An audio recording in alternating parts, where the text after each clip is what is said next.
તો સતત વરસાદની સ્થિતિને લઈને રાજ્ય સરકાર ખૂબ કટિબદ્ધ રીતે કામગીરી કરી રહી છે। હર્ષ સંઘવી અને CR પાટીલ કંટ્રોલ રૂમ ખાતે પહોંચ્યા।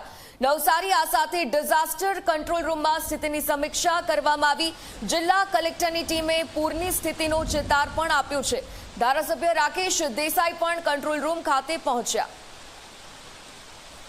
તો સતત વરસાદની જે પરિસ્થિતિ છે જેને લઈને રેડ એલર્ટની સ્થિતિ જાહેર કરવામાં આવી છે। વધુ વિગતે જાણકારી મેળવીએ સંવાદદાતા ધવલ પારેખ ફોન લાઈન પર જોડાયેલા છે। ધવલ, આ વખતે રાજ્ય સરકાર વેગવંતી રીતે કટિબદ્ધતાથી કામગીરી કરી રહી છે। કંટ્રોલ રૂમ ખાતે જે રીતે હર્ષ સંઘવી અને CR પાટીલની મુલાકાત, શું અપડેટ્સ?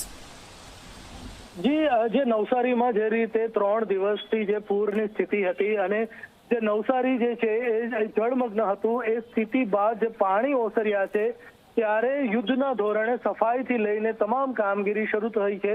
ત્યારે રાજ્યના નાયબ મુખ્યમંત્રી હર્ષ સંઘવી અને કેન્દ્રીય જળશક્તિ મંત્રી અને નવસારીના સાંસદ CR પાટીલ જે છે એ આજે વહેલી સવારે નવસારી પહોંચ્યા છે અને નવસારી પહોંચીને ડિઝાસ્ટર કંટ્રોલ રૂમ ખાતે ઉચ્ચ અધિકારીઓ તેમજ જે જિલ્લા ભાજપના જે આગેવાનો છે એમની સાથે સમીક્ષા બેઠક થઈ રહી છે। મહત્વની વાત કરવામાં આવે તો જિલ્લામાં પૂરના કારણે 15 લોકોના મોત થયા છે, જ્યારે 50,000થી વધુ લોકો જે છે એ અસરગ્રસ્ત થયા હતા। તેના કારણે જે સ્થિતિ છે, મહત્વની વાત એ છે કે હવે જ્યારે પાણી ઓસરી ગયા છે ત્યારે સર્વત્ર જે છે કાદવ કીચડ અને કચરાનું સામ્રાજ્ય છે, તેને સફાઈની જરૂર છે અને લોકોને જે નુકસાની થઈ છે એનો સર્વે જે છે વહેલી તકે થઈ શકે।